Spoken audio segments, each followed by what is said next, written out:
یاد کرایا ہے کہ تو نے عبادت اپنے رب کی کرنی ہے، اور فرمایا رب تمہارا وہ ہے جس نے تمہارے لیے زمین کو فرش بنایا ہے، آسمان کو چھت بنایا ہے، اور آسمان سے پانی برسا کے تو زمین سے پھل اگائے ہیں، رزق لکم، وہ بھی تیرے کھانے کے لیے اگائے ہیں۔ وہ جو آسمان سے بارش برسا کے زمین سے سبز اور پھل اگائے ہیں تو وہ بھی تیرے لیے۔ جب سارا کچھ تیرے لیے بنایا تو بھی تو عبادت کرنا اپنے رب کی، پھر کسی کو اس کا شریک نہ ٹھہرا۔ ایک چیلنج بھی کیا قرآن مجید نے اس رکوع کے اندر، کہا کرتے تھے مکے کے لوگ کہ آپ قرآن مجید کی آیتیں نبی کریم علیہ السلام سے کہا کرتے تھے کہ معاذ اللہ آپ خود بناتے ہیں، بنا کے لاتے ہیں، تو اللہ کریم نے فرمایا وَإِن كُنتُمْ فِي رَيْبٍ مِّمَّا نَزَّلْنَا عَلَىٰ عَبْدِنَا فَأْتُوا بِسُورَةٍ مِّن مِّثْلِهِ، اگر تمہیں شک ہو نا اس میں جو ہم نے بندہ خاص پہ نازل کیا ہے تو تم بھی اس جیسی ایک صورت بنا کے لاؤ۔ پڑھے لکھے تو تم بھی ہو نا، مکے میں تم بھی رہتے ہو، تو ایک صورت بنا کے لاؤ۔ قرآن مجید ہم سے چھینا گیا ہے سازش کے تحت، اس لیے کہ جس قوم کو قرآن آ جاتا ہے نا پھر کوئی کافر اس کا مقابلہ نہیں کر سکتا۔ دیکھیں نا اگر کافروں کے پاس جواب ہوتا قرآن پاک کا تو بدر اور احد میں نا کوئی آیت بنا کے لاتے قرآن کے مقابلے کی، تلواریں لے کے نہ آتے، ان کے پاس جواب ہی نہیں تھا۔ اور قیامت تک کسی کافر کے پاس قرآن مجید کا کوئی جواب، قرآن کا کوئی جواب، قسم اللہ کی جواب کوئی نہیں، قرآن کا اس کا کوئی جواب نہیں۔ کیا بات ہے قرآن پاک کی۔ وہ ایک دفعہ مسلمہ کذاب بے ایمان کہنے لگا میں نے بنا لیا ہے قرآن پاک کا جواب، معاذ اللہ۔ جواب کیا بنایا؟ وہ صورت ہے نا القاریۃ ملقاریہ، وما ادراک ملقاریہ، کھڑکھڑانے والی کیا ہے، کھڑکھڑانے والی تمہیں کیا پتا کیا ہے کھڑکھڑی، قیامت کا ذکر ہے۔ کہنے لگا میں نے اس جیسی صورت بنا لیا، تو کیا بنایا؟ الفیل ملفیل، وما ادراک ملفیل۔ کہنے لگا ہاتھی، تمہیں کیا پتا کیا ہاتھی، تم کیا جانو کیا ہاتھی۔ تو پاس جو اس کے اپنے بیٹھے تھے نا چیلے، وہ کہنے لگے چپ کر جا، سارے زمانے کو پتا ہاتھی کیا ہوتا ہے۔ وہ پاگل ہے، اس کے دو کان ہوتے ہیں، ایک سونڈ ہوتی ہے، چار اس کے پیر ہوتے ہیں۔ بیوقوف آدمی، قرآن کا مقابلہ کرنا ہے تو وہ چج کے ساتھ کر، پاگلوں کی طرح مقابلہ کرے گا، جوتے کھائے گا بھی، ہمیں بھی پڑھوائے گا۔ تو قرآن مجید کا کوئی مقابلہ کر سکا؟ تو اس آیہ مبارکہ میں اللہ نے کافروں کو یہ کہا اگر مقابلہ نہیں کر سکتے تو پھر اللہ سے ڈرو، ورنہ دوزخ میں ڈالے جاؤ گے، وہ جس کا ایندھن آدمی اور پتھر ہے، اور بنائی بھی کافروں کے لیے گئی ہے۔ اعدت للکافرین، جہنم کس کے لیے بنائی گئی ہے؟ کافروں اور منافقوں کے لیے۔ مسلمانوں کے لیے بنائی گئی، مسلمان مرضی سے چھلانگے لگائیں تو ان کی موج ہے، ورنہ ان کے لیے جہنم، ان کے لیے اللہ نے جنت بنائی ہے۔ اور یہ بات کرتے ہی رب کریم نے فرمایا اے محبوب علیہ الصلوۃ والسلام، مومنوں کو خوشخبری دے دے کہ اللہ نے ان کے لیے جنت بنائی ہے، اس میں باغات ہیں، انہیں رزق دیا جائے گا کھانے کے لیے، اور اس میں انہیں پاکیزہ بیویاں دی جائیں گی، اور پھر وہ اس میں ہمیشہ رہیں گے، انہیں اس سے نکالا نہیں جائے گا۔ آگے جو آیات کریمہ ہے نا اس کے اندر اللہ تبارک و تعالیٰ نے فرمایا ہے کہ اللہ حیا نہیں کرتا سمجھانے کے لیے مچھر کی مثال بھی دینی پڑے۔ فرمایا قرآن سے کچھ لوگ ہدایت حاصل کرتے ہیں اور کچھ گمراہ ہو جاتے ہیں۔ جب لوگ اپنی مرضی کی تشریحات چاہتے ہیں تو گمراہ ہوتے ہیں، اور جب قرآن کو رسول اللہ صلی اللہ علیہ وسلم اور امت مسلمہ کی تشریحات کی روشنی میں سمجھتے ہیں تو پھر اللہ ہدایت عطا فرماتا ہے۔ پھر اللہ تبارک و تعالیٰ نے آگے ارشاد فرمایا حضرت آدم کی پیدائش کا واقعہ۔ مفسرین نے لکھا اللہ نے مشورہ کیا تھا فرشتوں سے، وَإِذْ قَالَ رَبُّكَ لِلْمَلَائِكَةِ إِنِّي جَاعِلٌ فِي الْأَرْضِ خَلِيفَةً، لیکن کچھ مفسرین کہتے ہیں کہ اللہ کو ضرورت نہیں فرشتوں سے مشورہ کرنے کی، اللہ نے فرشتوں سے مشورہ نہیں کیا، بلکہ رب نے انہیں آگاہ فرمایا تھا کہ میں لگا ہوں زمین پہ اپنا نائب بنانے، میں خلافت دینے لگا ہوں زمین پہ۔ اب یہ تو دینے والے کی مرضی ہے نا اس نے کس کو دینی ہے، یہ تو دینے والے کی مرضی ہے نا اس نے۔ تو کچھ لوگ کہتے ہیں کہ دینے والے سے زیادہ ہمیں پتہ ہے، تو فرشتوں کو بھی یہ اجتہادی خطا ہو گئی، کہنے لگے یا اللہ اسے نہ بنانا، یہ فساد کرے گا، یہ خون ریزیاں کرے گا۔ تو اللہ نے فرمایا جو میں جانتا ہوں وہ تم، اللہ اکبر۔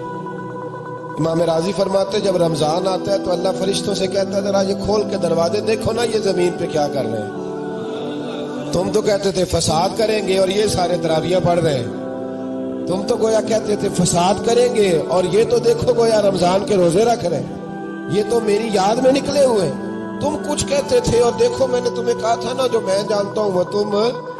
اللہ نے پھر حضرت آدم علیہ السلام کو تمام زمانے کے علوم عطا کیے، علم سکھا لیا۔ تو فرشتوں سے کہا تم بھی ان چیزوں کے نام بتاؤ، تو وہ بتا سکے نہیں۔ اللہ نے فرمایا اب اس طرح کرو، آدم کو سجدہ کرو۔ سب نے سجدہ کیا سوائے وہ۔ کہنے لگا یا اللہ صرف تجھے ہی کرنا ہے، کرنا بھی صرف اللہ کو چاہیے، پر رب کے آگے بھی جھکنا چاہیے، اور جس کے سامنے رب جھکائے نا وہاں بھی۔ اور یہ جو عاجزی ہے نا، یہ جو جھکنا ہے، یہ علم کے آگے ہے۔ ہماری مصیبت یہ ہے کہ ہم علم کے آگے بھی گردن جھکانے کو تیار نہیں ہوتے، وہاں بھی ہم خود عالم فاضل بن جاتے ہیں۔ تو فرمایا کہ سب سے کہا سجدہ کرو، سب نے سجدہ کیا سوائے ابلیس کے۔ تو پھر ہوا کیا وکان من الکافرین، وہ کافروں میں سے ہو گیا۔ پھر اللہ نے حضرت آدم کو اور جناب حوا کو نا مقام دے دیا جنت میں رہنے کے لیے، اور کہا سارا کچھ کھانا، درخت کے قریب نہ جانا۔ ابھی آپ کسی سے کہہ دیں تھوڑا سا کہ پیچھے نہ دیکھنا، یعنی اگر میری سمجھ لیں ادب کی وجہ سے کوئی 1.5-2 منٹ یا 6 منٹ نہیں بھی نہ دیکھے گا تو سوچے گا ضرور کہ پتہ نہیں اب پیچھے کیا ہے، مصیبت کیا ہے۔ یعنی آپ کہہ کے دیکھ لیں کسی کو، پیچھے نہ دیکھنا فطرت ہے نا انسان کی، وہ جستجو کرتا ہے، کہا اس درخت کے پاس نہ جانا۔ تو حضرت حوا سلام اللہ علیہ کہتے ہیں دل میں خیال رہتا تھا کہ آخر ہے کیا درخت کے پاس۔ یہی انسان کا عقیدہ توحید ہے کہ جہاں سے رب منع کر دے وہاں وہ منع ہو جائے، اور یہ ان کی خطا نہیں تھی، یہ اللہ کی حکمت تھی، چونکہ رب نے تو پہلے کہہ دیا تھا بنایا ہی زمین کے لیے، تو یہ تو سارا کچھ ہونا تھا تو زمین پہ آنا تھا نا۔ تو حضرت حوا اور جناب آدم کے پاس شیطان آیا، اب اس کو نکال تو دیا تھا پر ابھی اس کا جنت میں آنا جانا بند نہیں ہوا تھا، یہ بھی اللہ کی حکمت تھی۔ تو وہ کہنے لگا تمہیں پتہ ہے بعد میں مر جاؤ گے؟ حضرت حوا کہنے لگی کیا موت بھی آئے گی؟ کہاں، اس کی تکلیف بھی بڑی ہوگی، تو پھر بچیں گے کیسے؟ تو کہنے لگے پھل کھا لو اس درخت کا۔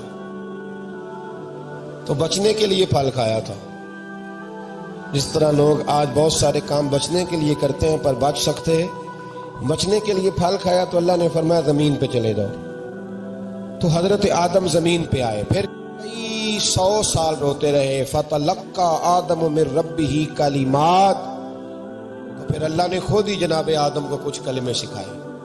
علامہ اسماعیل لکی فرماتے ہیں وہ کلمے یہ تھے کہ حضرت آدم نے میرے نبی کا وسیلہ پیش کیا، اللہ کریم نے جناب آدم کی دعا کو مقبول فرما لیا۔ پھر آگے بنی اسرائیل کا ذکر آ جاتا ہے۔ اللہ تعالیٰ نے بنی اسرائیل، آج آپ اسی قوم کو یہودی کہتے ہیں، ان کو اللہ نے اس زمانے میں فضیلت عطا کی تھی بہت زیادہ۔ تو عرب کے اندر جب نبی پاک علیہ السلام نے اعلان نبوت کیا تو کچھ لوگوں نے یہ کہہ دیا کہ اگر یہ یہودی کلمہ پڑھ لیں گے تو ہم بھی پڑھ لیں گے۔